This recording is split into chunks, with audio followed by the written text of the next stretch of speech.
तोलाबाजी और काटमानी इंडस्ट्री बनता जा रहा है यहाँ। एक समय था जब कलकत्ता पुलिस को पूरे देश में प्रतिष्ठा की नज़र से देखी जाती थी, और आज उतना ही बदनाम। स्वार्थी पॉलिटिशियंस सत्ता के दलाल बनाकर रख दिया।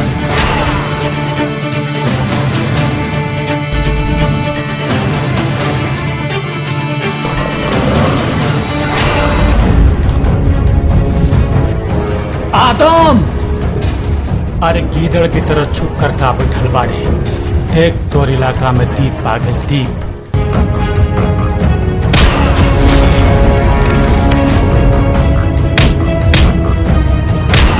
अंकल के छोड़ दे, नहीं तो तोर लाश से बिछा दे।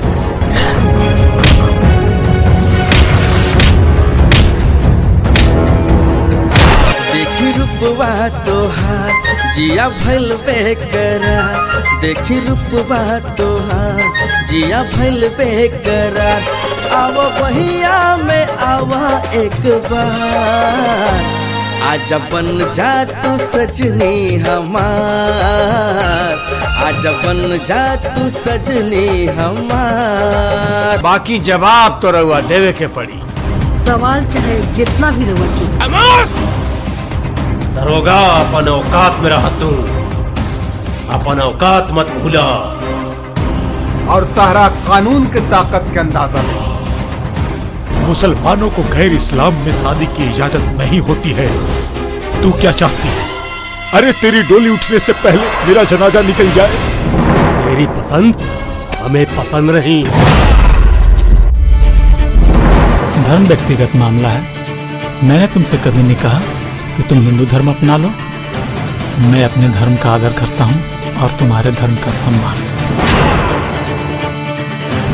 मुझे वैसे लोग बिल्कुल पसंद नहीं है जो अपने उसूलों को एक झटके में तोड़ दे। हम आ रहल बानी ये रानी, तोहरा अपना बनावे। बिछड़ गइल बा हमनी के दिल, वो दिल के मिलावे। रानी ओ दिल जानी, रानी ओ दिल जानी। अब तो तू गईला बेटा। अब तहार खेल खत्म।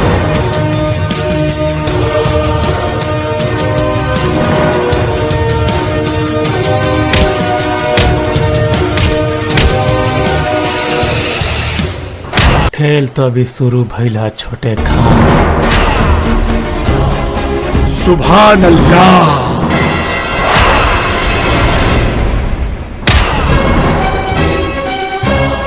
जहाँ भी जाइबू सनम, हे हमरे ही पैबू सनम।